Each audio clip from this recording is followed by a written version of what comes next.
Okay. And if I can remember on this, I will try to see, because I see some chat things too. So maybe I may ask you for a little bit of help in just a minute to help me navigate that. But as I was thinking about what it is that we have to go through now, and these kids that are following us, there are so many obstacles and bumps that we sometimes take for granted. And, you know, I think about when I was working as the chair of the Mayor's Task Force on Poverty, and you think about Dallas. Some of you, if you have had a chance to visit Dallas, maybe you've seen these, you know, the skyscrapers, or you heard about the Dallas Cowboys, or you've been to the state fair, which of course, being Dallas, has to be the biggest one in, you know, in the state. But then I would share with you, and you've been to maybe some of the stores, because, you know, we've had this incredible fashion industry in Dallas as well. Well, if you think about it now, the Dallas Cowboys are in Arlington, Texas. They're not in Dallas, and they're in their $1 billion stadium. The state fair, the area around the state fair is some of the poorest parts of Dallas. The gleaming skyscrapers, the luxury stores like Neiman Marcus went bankrupt. There are a lot of changes that we have to think about and put into effect that people sort of gloss over and don't think about. And what do you do when you peel that onion? So when you peel that onion, one of the things that came up, and the mayor had asked me to really start studying this, and you know, you heard that I had been at Children's Medical Center as the general counsel. I had been a little, you know, I was a volunteer intern actually. They didn't have quite internships back then, but it was basically that. 3 decades later, I came back as the general counsel. One of the things that I really wanted us to study, and I also had the community relations department working for me, so I wanted to make sure I understood where kids really were. And they had a publication called Beyond ABC that kind of gave you a sense about where kids were. As I was monitoring the research and making sure that we were really capturing that, I started seeing that the poverty levels for kids in Dallas was unbelievably high. People really couldn't believe that, because remember, they're looking at the skyscrapers, they're looking at the Cowboys, or they're looking at the basketball team. They're not really focusing in on who the people are in that community. So as I started doing the research, I discovered we had an incredibly high poverty rate, 38%. And I started comparing it to other cities across the country. And I looked at the top 10 most populous cities in America. Dallas was tied for worst with Philadelphia. And we brought this I brought this to the mayor and told the mayor, because I happened to sit on a board with him on the Dallas-Fort Worth Airport board, and I was sitting next to him. I said, Mr. Mayor, I think we really, you know, I really suggest we need to get a task force working on this issue. It's really, really horrible. And he was really shocked when I'm telling him these numbers and that we're tied with Philadelphia as the worst of the big cities. So to his credit, he put together a task force on poverty. And then we started really studying the issue. We worked on a lot of things that we could do to make things different. We learned the drivers of poverty that included the low education levels. We discovered some other things about Dallas. Dallas is 42% Latino. 43% of Dallas speaks another language other than English. A quarter of Dallas is foreign born. You all probably know this, but there are more Latinos in North Texas than there are in South Texas. A lot of people didn't know that, even though they lived in the middle of Dallas and didn't understand those numbers. We were able to shine a light on that. As we continued the work we were doing on the drivers of poverty, we also discovered, and you think about it, when you think about Latinos in Texas, Latinos very frequently tend to be in some of the largest metropolitan parts of Texas. That would be Houston, that would be Dallas, that would be San Antonio, and some of the other big cities. Just recently, I did some more of the research on this, and when you look at the top 10 worst cities, again, these are the biggest cities in America, you know, the Los Angeles, the New Yorks, the Chicago's. Texas has 3 of the worst 4 cities for child poverty in America. The first one still remains Philadelphia, but the second is Houston, the third is San Antonio, the fourth is Dallas. And what kind of brings all of these together and brings them together is the Latino population. So that's why it's so important when you think about the obstacles that kids are facing right now, our kids, the kids that are going to be the next generation, the next Texas State librarians, or the media people that you see, or those that are the artists, they're going to be the Latinos. So when I think about that, The hard part then is really, what are we going to do next? How are we going to create our own story?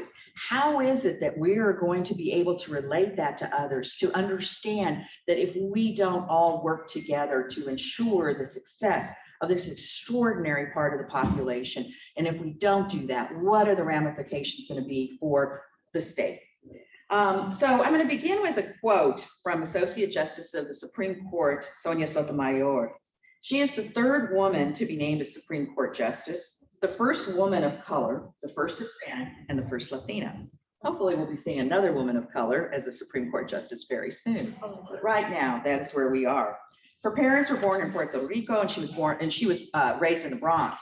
She grew up in a housing project, and her father died when she was 9. But here's what she had to say.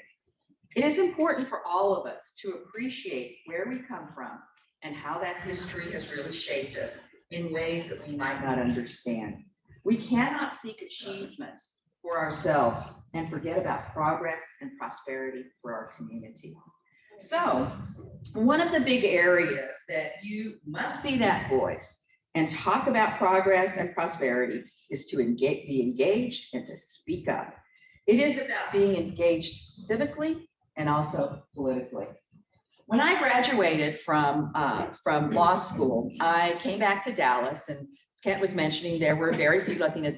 Sonia Sotomayor and I graduated from law school the same year. There weren't a lot of Latinas coming out of the law schools at that point. And I remember I did get actually the opportunity to meet her at one point, and we kind of reminisced about that because it was a small group. And so when I got to Dallas and started getting into the legal practice, there were only 2 other Latina attorneys in Dallas that I knew of that were working. So it was going to be kind of hard to find a mentor or someone else that looked just like me in the area. Instead, I clerked for Judge Sarah T. Hughes, and some of you may know who she is from a very famous photo. She was the judge that swore in LBJ in that terrible day in Dallas on Air Force One. But she never wanted to be remembered for that historical anomaly. What she wanted to be remembered for was the way that she was able to interpret the law so that it benefited and supported women of color, women, etc. She was on the Roe v. Wade panel of the first three-judge panel that heard Roe v. Wade.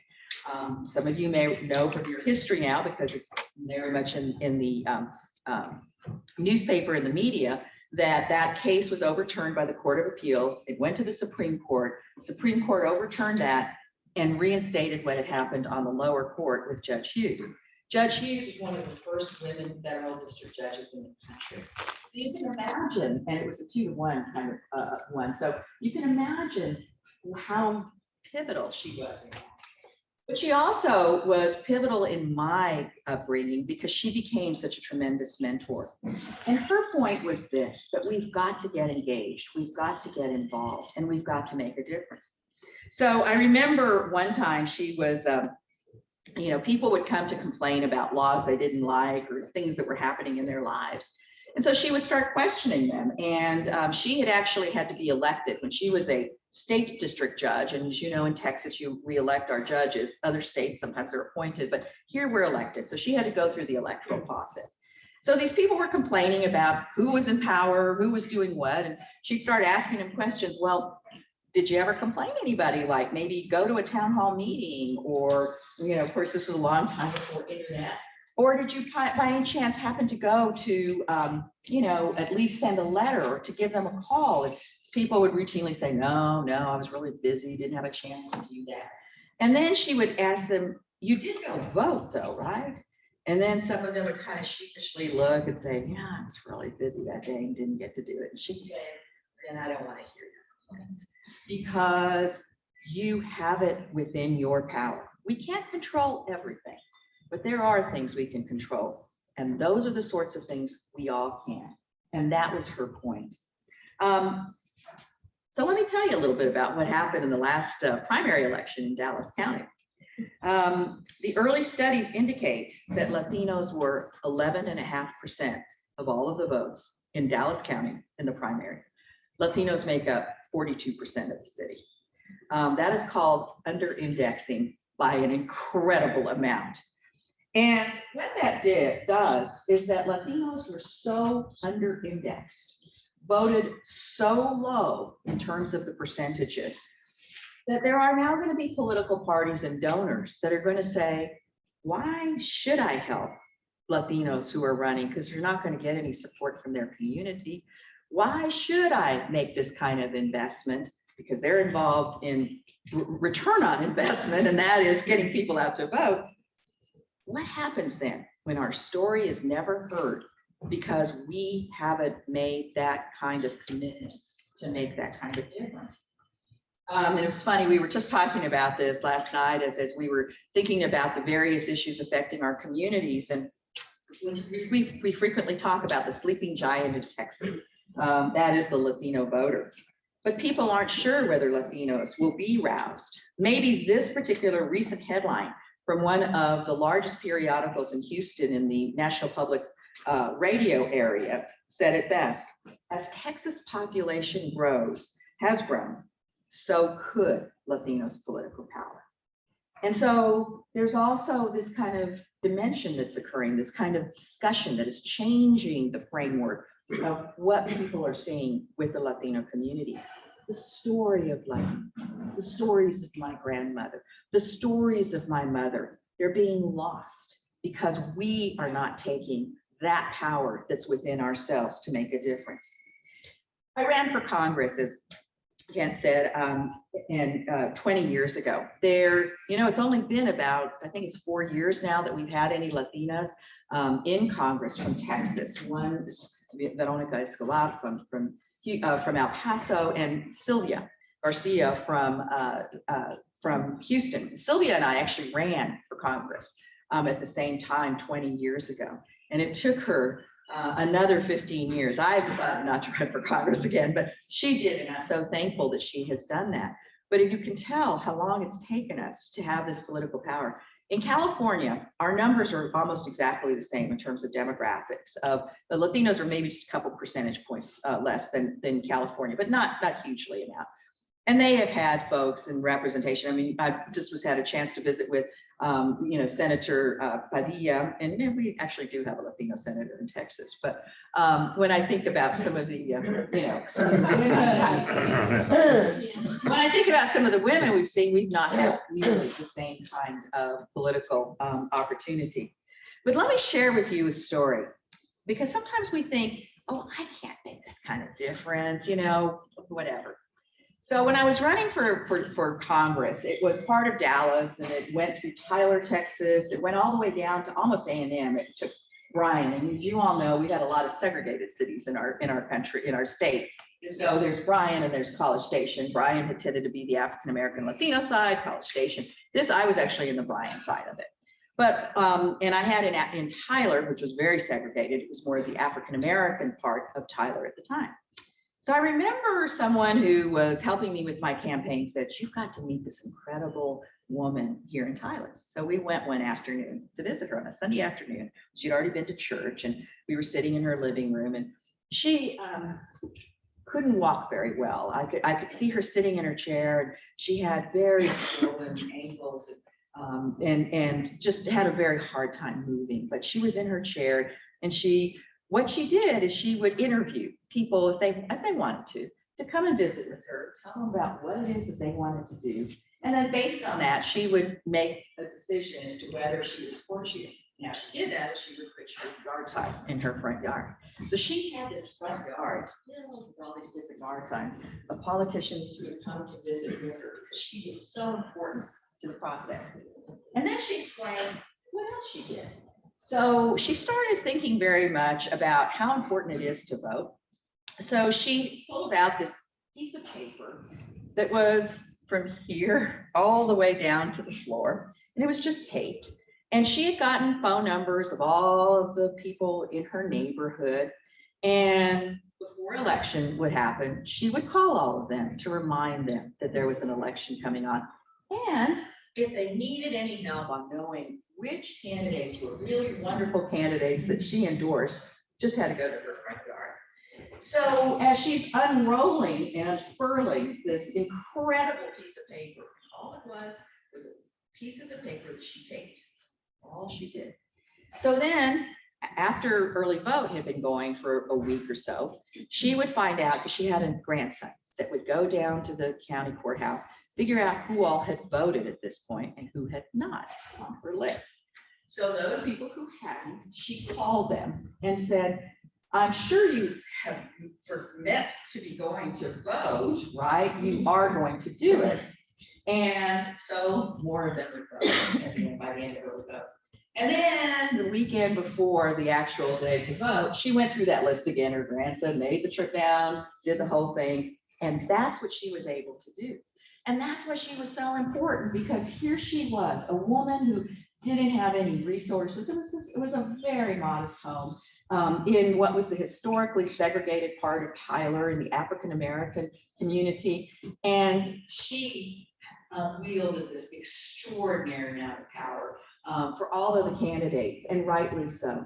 Any one of us could be doing that to make sure. You're doing your little Facebook posts, you're doing your tweets, you're doing your whatever social media it is that you do, or you're sending little notes. You too could be doing that to make sure that we're getting that vote out and encouraging people to make sure that that is part of what our fabric is all about. And so I think that, and maybe part of this is to how do we keep this story going? And hearing this morning's presentation, and I took so many notes because it was such an illuminating one about how tough it is and how people have, been able to overcome, but yet we still sometimes think about what, whether we're going to be able to succeed. So I would share with you this one story, and I actually have this framed in my office, and I'll tell you about this gentleman. He failed in business. He was defeated for the state legislature. His fiance died. He had a nervous breakdown. He ran for Congress twice and lost. He ran for the Senate twice and lost. He ran for vice president and lost. And then 30 years after that first business failed, he ran for the presidency. His name is Abraham Lincoln. And I keep that sort of adage about who he is and that quick bio in my office, because it's to remind me to not be afraid of failure. Sometimes and that's what I was so interested in this morning, sometimes we're so afraid that we're going to not be able to succeed that first time. And it's hard when, you keep trying and you keep trying and you keep trying and you're not getting the kinds of success that you want. But I would submit to you that this issue is so important for us with the kids that are following, the ones that you all, because of your extraordinary credibility, the importance you have sitting in a room like this, having that luxury of being able to understand these issues and be able to impart your wisdom on those, like Judge Hughes did for me, where you make it so much easier for others. We have to continue on this. We can't be afraid of failure. If we don't do it, who will? And that was always Judge Hughes' point to people. She said, if you don't like the answers and you're not trying to make any difference, well, shame on you. But also, you have allowed someone else to have your voice. And that's the critical part of this, is that we can't let others we can't live through others, and we can't allow them to make up our stories. We need to create our own stories. I mentioned to you that I had this great privilege to see Senator Alex Padilla just a few days ago. Some of you may have seen him last week. He is on the Senate Judiciary Committee, and he was one of the senators that was able to ask questions of Judge Ketanji Brown Jackson. But he has a great story. His parents were from Mexico. They both came over illegally and met in California. They did different parts later, and now they're here, and they married. They came from different parts of Mexico and raised their children. And he went to public schools. Was a great baseball player, but he was also really good in math and science. And he told us a great story. He also did enough. He was good enough on his statistics to figure out that he probably had a better shot of doing something outside of baseball, because the chances of becoming a major league baseball player were pretty slim. So kind of focused on that math and science. He went to MIT. When he got back after having graduated from MIT, he saw some of these same issues on immigration, so you've seen what we've been doing in Texas. Well, they did that about 20 years ago in California, and he didn't want to see it replicated. So he decided to run for the city council. He was the youngest city council person ever elected. He was then a few years later elected by his peers to be the head of the city council. He was the chief or whatever it was for the city council there in Los Angeles. And then ultimately ran for the state senate, which he was successful, and then also was the first Latino Secretary of State of California, and was then named by Governor Newsom to become the first Latino United States Senator from California when Kamala Harris was named vice president. There was the vacancy, and so he was named. But one of the most wonderful exchanges occurred between him and the judge last week. He asked her, she had just been grilled, unfortunately, mostly by our senators here in Texas, and it wasn't a pretty sight. And so but she did beautifully. She was getting through it. And then he's one of the last persons to ask her a question. He said, what would be your advice to these kids that are coming up behind you, that want to be able to be as successful as you are, need some good advice and counsel? And he told a little bit of his own story of where he came. And there was kind of this hush with her, and she starts tearing up. But she says, she never teared up for those other guys asking the questions, but this one she did. She said, she grew up in Florida, and she went to Harvard for undergraduate and law school, but she was a first-year student at Harvard, and she was going through Harvard Yard, just kind of in the middle of the campus. And it had been a really hard time. And I thought of her when we were thinking about the conversation this morning about the imposter syndrome. She was a great debater and did just incredibly well. But here she is at Harvard, excuse me, and she's thinking to herself, should I really be here?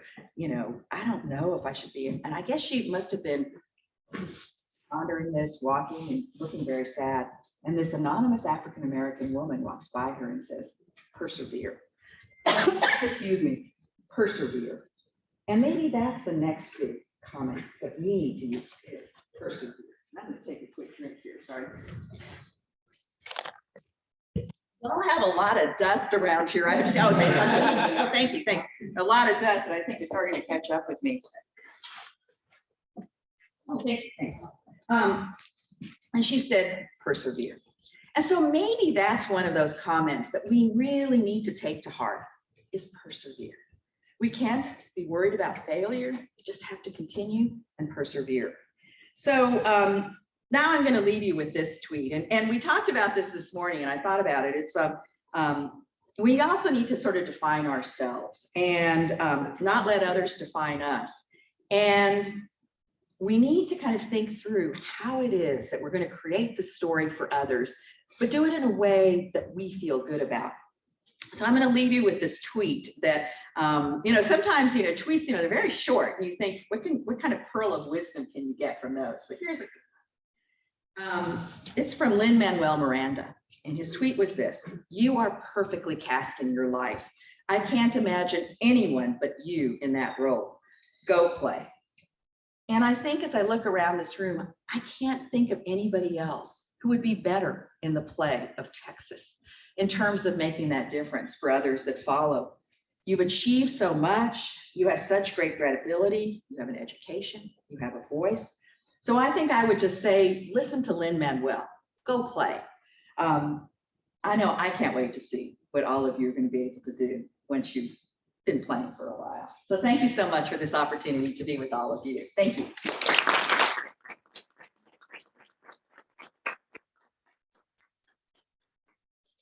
I think just listening about Ketanji Brown Jackson, the judge, makes me almost tear up as I'm thinking I need to take a drink of water here. So thank you, and thanks to everyone who's online too. It's great to you're on a screen that we can see you a little bit, so it's great to see you. Thank you. Why don't we ask them if they have any questions to put in chat? And there's a chat actually. Okay, sure.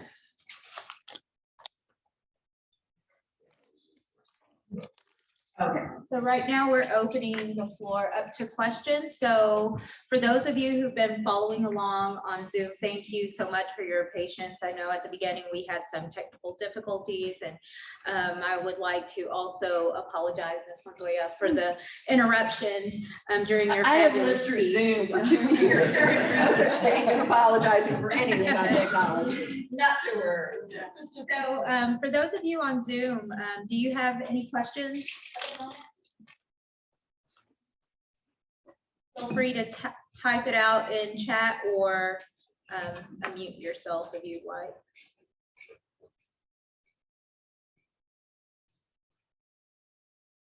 Give them a chance to think and we'll take Any questions from here? And then we'll go back to those that have been probably munching away and hopefully having it. So, and again, I do want to really thank all of you for this opportunity to come and visit with you. It's been so wonderful. I was telling this to Kent yesterday. You know, sometimes for those of you who are in this academic setting, having an opportunity to have discussions with your friends about these issues and seeing this in the classroom, it's really is so magical. And I'm sure most of you are thinking this is nothing magic here right now. And I would say to you, it is, because for those of us who are not in that situation and that opportunity, it is really terrific. And so I do really want to thank you. And I really want to thank you also for the commitment that you've made through the department on these issues. I do know that Texas Tech, and we've had kind of heard, you know, some of the folks talking about it being a Hispanic serving organization. And tomorrow I'm going to talk a little bit more about what suggestions and things that we could think about in terms of making those obstacles go away. But I think that's one of the key issues in terms of the Hispanic serving side of this. It's such a great responsibility for an institution such as this one, given those numbers that I've just told you.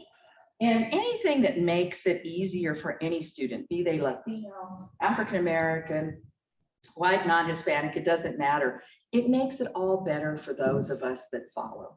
And I think back, you know, some of the sacrifices, and I again go back to even thinking about it this morning. You know, I didn't mention my mother in the presentation that I mentioned about my grandmother, but my mother went back to college when she had 4 kids. She didn't get the opportunities that I did when she was growing up because she lived in a very traditional family, and she wanted to be a nurse, and she would have had to leave her tiny town of Tucumcari and live with her sister, married sister, but that still wasn't something that her father felt comfortable with. He didn't want her to leave. And so she wasn't able to do that. And I think maybe that was one of the experiences that she had, that she always let me dream big and have these big bodacious dreams. And, you know, and I'm using now, talking a little bit about what I was going to say tomorrow, but that was one of the differences that really, something that made a huge difference for me, is that there I was, you know, in this incredible college up in the Boston area, women's college, and, you know, meals were being, I just have to go downstairs and the meals were there. I wasn't cooking them. I wasn't having to do any of the kinds of stuff like my mom did, who raised 4 kids and went and got her degree to be able to be a teacher for English as a second language and bilingual education and Spanish. She did all of those. And so I never felt I had the opportunity to complain when I would think about that. But most importantly, though, is that through her eyes and the way she was working, I knew she gave me that opportunity to dream and to dream big. And I think that maybe is the takeaway I have of the obstacles and road bumps that we see for kids right now, is that we need to pave it for them so that they can dream big, bodacious dreams. We're going to need our kids to dream big, bodacious dreams. You know, what my grandfather was able to do with a 3rd or 4th grade education and not being able to speak English, it's pretty impossible to do that now and to be able to really build any kind of life. One of the things that I learned from the Mayor's Task Force on Poverty, Mayor Rawlings didn't let me put this in. We put the drivers of poverty, and I mentioned to you, you know, the low educational levels, people that speak English. It's one of the bigger issues. If you don't speak English very well, it's harder to get good jobs. Even it actually trumps education, as it turns out. And then transportation issues. You know, we had about 9 of them. We had 9 drivers of poverty. I had a 10th, and my 10th one was having a family. And the mayor said, well, you can't put that in. I said, well, it is, because we have so many people working minimum wage jobs because they don't have the educational levels to get better jobs. And that's the kind of jobs we're bringing into Dallas, or these better jobs. That's why so many people are moving from California, because they've got these great degrees and can take these jobs. You can sort of live on these minimum wage jobs as a person. But you add a child to that, and you can absolutely say it's going to be an issue of poverty, because you're going to have to deal with childcare. You're going to have, all these other issues. So he didn't let me put that in as a driver of poverty, but it was a driver of poverty. And that, I think, is something that we have to really consider as well, as we're thinking about child poverty. It's really that of families. And when you think about the issues affecting our Latino population, that even is compounded when you think about that issue. So anyway, that's the aside that I have on that, until we get a question from one of you. Let's see. So from Jessica, what is your advice for someone pursuing education as a first in their family? Well, thank you, Jessica, for that great question. And I think what I would say is that, and I heard that today from a number of the folks on the panel, and it really led me to think about that. And I had a little bit of that in tomorrow's presentation. One of the areas, and I think it was even more difficult during the time that I was going to school, is because of this poverty issues that we have. We've got to create safety nets for our students as they are in these schools, because you don't know what you don't know. And I think that's one of the biggest issues for folks that are navigating the collegiate side of it. And for Latinos are the biggest group of students at community colleges. And community colleges have served such a great opportunity for kids. But I think part of that is because they've done a better job of being able to create sort of a situation for kids to know how to sort of traverse it. And I would submit to the universities, because I would actually prefer for the kids to go to the university, because there's a better chance that you're going to go through the 4 years than having to go to community college, figure out which courses you're going to be able to transfer, and then get to it.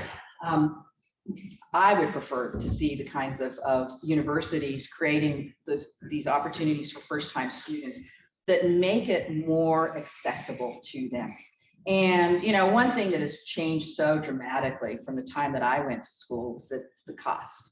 It's so much more expensive now than it was when I was going to school a gazillion years ago. But it is a fact of life, so we have to figure that out. But I'd like to see some more of the programs for first-time students that are really, paired up with buddies, with those that are more senior today. And the reason I think it's important to also have people who are, more seasoned in school is that also creates the mentorship. I think that that was what was hard for me when I was going to school. I didn't see people that looked like me or sounded like me, because there weren't that many.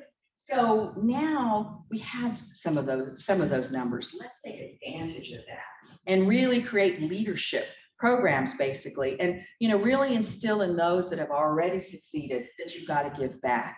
And there is no reason that others have to suffer as much as you did. You can make it easier for them. And that would be some of the sorts of things that I would do. And I think that I'm sure for those of you that are professors here, you already probably feel like you're counselors and you're like 5,000 different things to these students. But I think that we've almost got to institutionalize that for students, because it is a different time, and we just need to make it as much easier for them as possible. And then there's another one from Raquel. What would be your best advice on how we would feel, grow comfortable in being oftentimes the first to break the cycles of silence in and about our community? This is what I think, and for those of you that particularly use social media, this is where you can start creating the kinds of what we would call almost campaigns about issues. Nobody was shining a spotlight on the fact that there was this incredible child poverty and that it was really disproportionately affecting Latinos. I'll give you an example of some of the statistics that we had to do, because You know, here I am, a lawyer. I should have paid more attention to that statistics course that I took in undergraduate, but not only was it a gazillion years ago, but I did it. So I am wading through all of these things as a lawyer, trying to figure all of this out. But one thing I discovered is that there are a lot of ways to frame statistics, and there are ways to frame statistics. So one of those that I learned that when you look at some of the largest research institutions, and I'm not so much an institution, but research organizations, those organizations that are advocacy organizations, they tend to do a lot of their research by percentages. So they'll say that, you know, this percentage of this has the highest percentage of poverty in this particular group, et cetera. But what they wouldn't do is that they don't do in sheer numbers.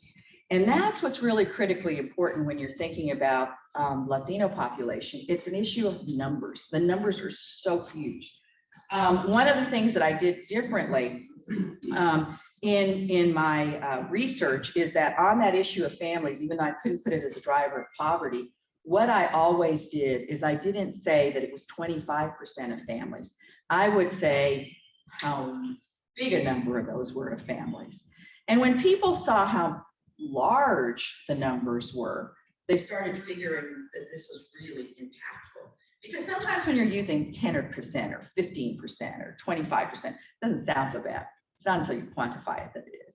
And so that was one of those kinds of areas of silence that we were talking about poverty issues that we just didn't really focus on in a way that people who in my situation could understand, because I am a Latina and I saw these numbers happening. And so I wanted to frame it differently. That's why I would encourage you all to be those people breaking the silence, because you understand the issues better than a lot of other people do. And you know, one of the things I learned too about even being in the media is that you end up kind of getting, and we all do this, you end up getting a circle of friends, a circle of people that you rely on, the same statisticians, the same research people. And it's so much easier because they're all on your little speed dial on your phone to continue doing that. A lot harder to go out into those areas that you don't know as well, because you have to work so much harder. And I mean, we've all got really busy lives, so we understand that. So your voice needs to be the one that's supplementing what it is that people are hearing, because you have a different life experience. It's exactly what Justice Sonia Sotomayor said. You have a different experience, a different way of approaching it. Your voice needs to be heard in that medium.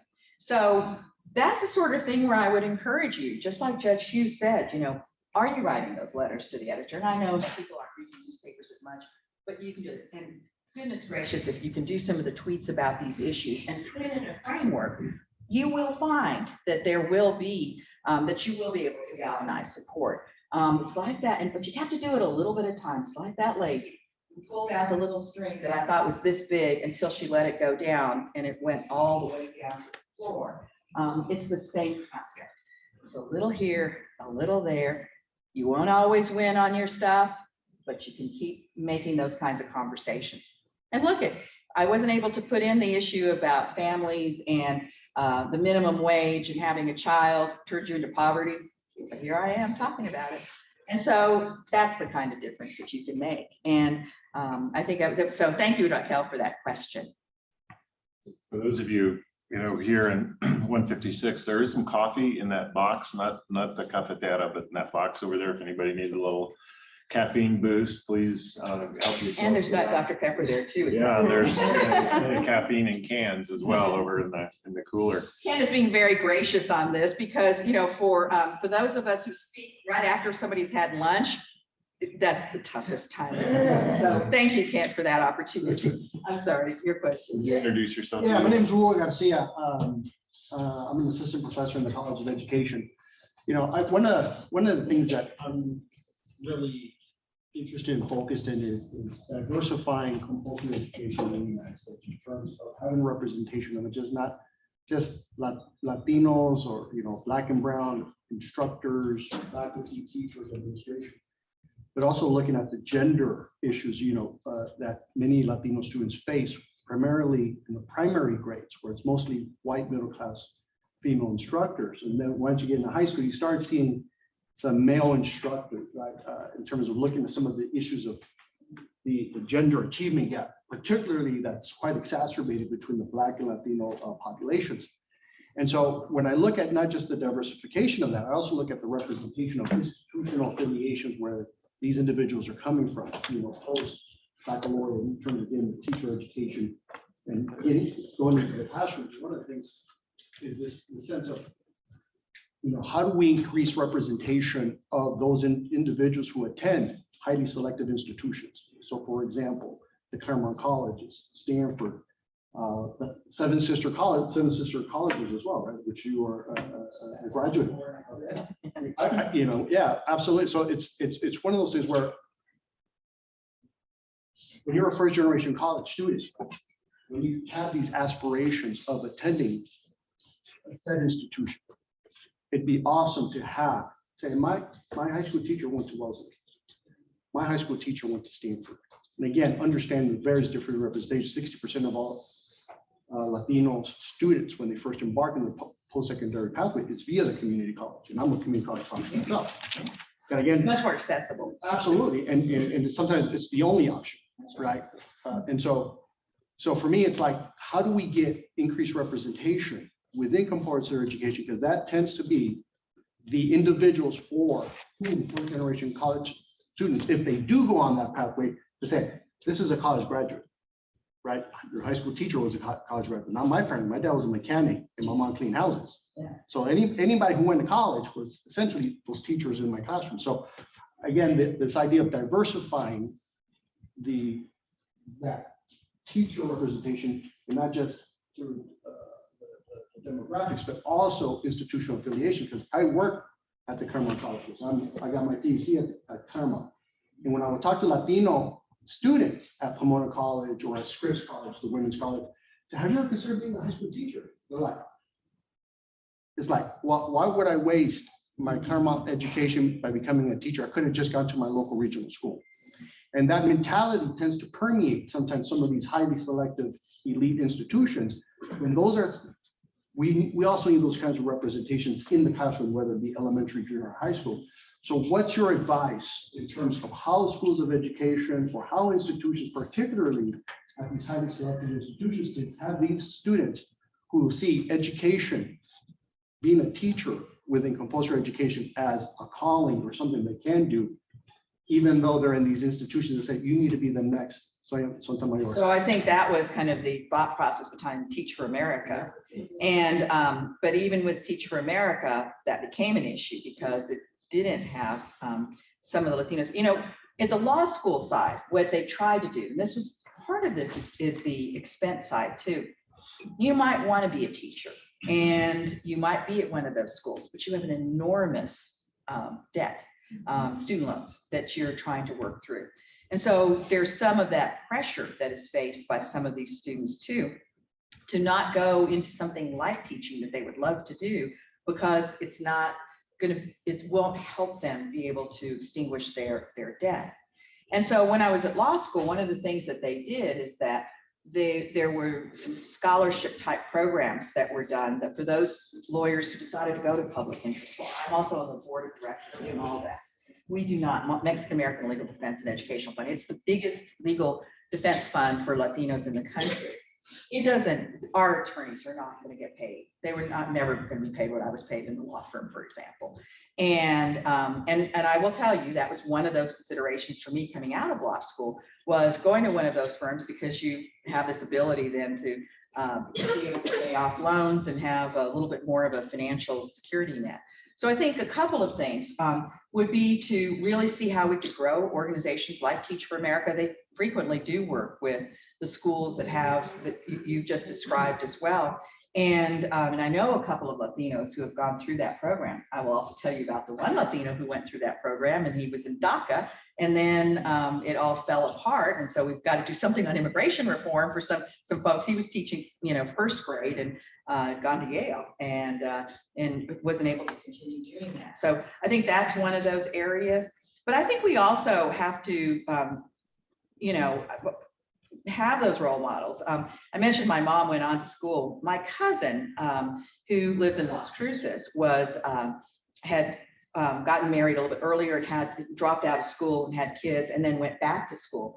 And she did that because she saw how my mom did it. And so my mom became her mentor in terms of going to school and doing that. So I think, you know, again, it's not knowing what you don't know and being able to provide those kinds of incentives and opportunities. I know the schools are, you know, the independent school districts look so hard, particularly to try to find Spanish speaking students. I mean, I mentioned to you in Dallas Independent School District, I mentioned Dallas is 43% speaks another language other than English. It's almost half in the Dallas Independent School District. It's mostly Spanish.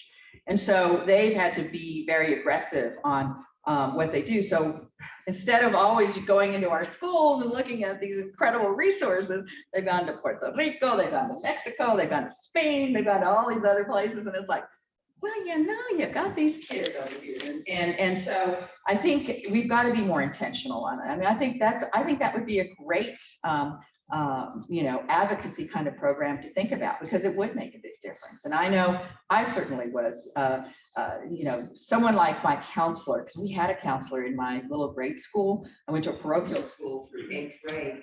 And that was the one, when I had read a Helen Keller book and decided to go to school in Boston, she was the one who gave me the little book about the Seven Sisters. So thank you. We've got 1 minute. Okay. If anybody wants to sneak a question in real quick. Question, and it's nice meeting you.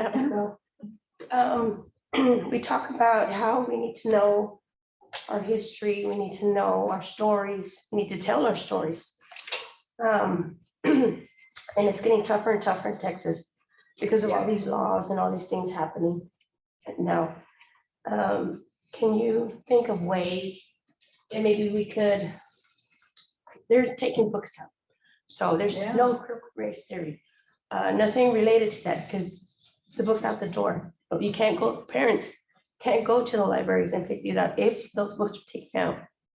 And so what are ways that we can address these?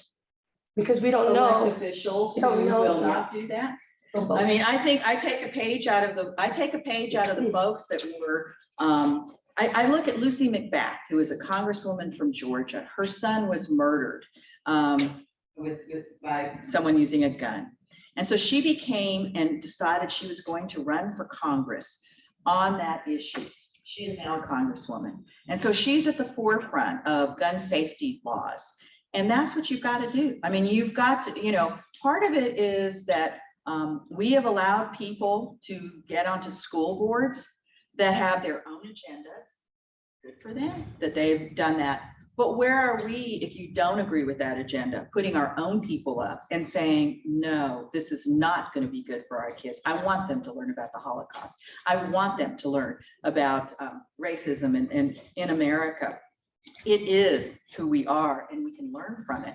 And so I think that to me would be the quickest and shortest answer to folks is that we've got to elect better people who represent us and represent your way of thinking or my way of thinking, whatever it is. And again, I said, you know, for those that do get elected, more power to them because they've done that.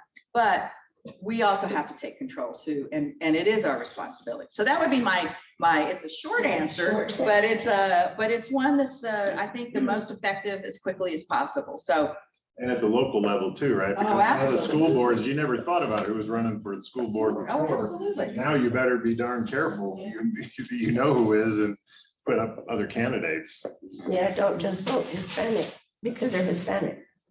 Vote, like, look into the issues that they are representing. Well, and the folks that would be putting up candidates would argue you don't even want to put a Hispanic on there because it's not going to help your vote very much because there aren't very many Hispanics voting. So it goes back to getting people to vote and then getting people that represent you correctly.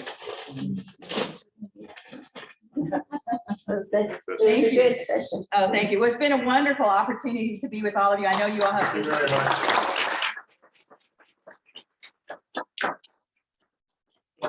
About a 15-minute break, and then we're going to resume in here, and then also in 050, which if you're looking for that room, you go down to the end of this hall, to the right, you take your first left, go down the stairwell, and it's right at the bottom of the stairwell. So it's in the basement between this building, the classroom building, and the tower.